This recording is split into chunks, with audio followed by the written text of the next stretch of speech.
Studija Lokomotīve piedāvā Signes Baumanes godalgoto animācijas filmu pieaugušajiem Akmeņi manās kabatās. Ir tādi notikumi, par kuriem stāsta sēžot ērtā dīvānā pie kamīna. Bet šoreiz viss ir savādāk. Šis ir stāsts par 5 manas ģimenes sievietēm un mūsu cīņu, lai nezaudētu prātu.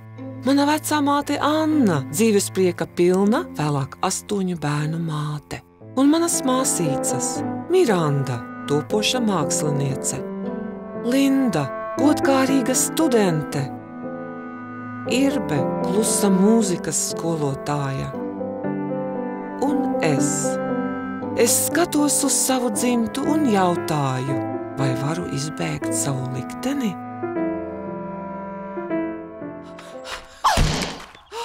Ceļš, lai nezaudētu prātu, ir asu piedzīvojumu pilns.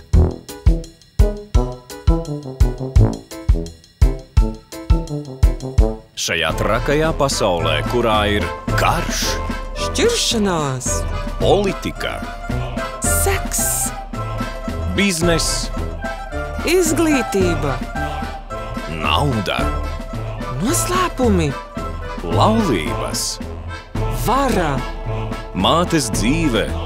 vardarbība. Šajā trakajā pasaulē, kā tu vari palikt normāls?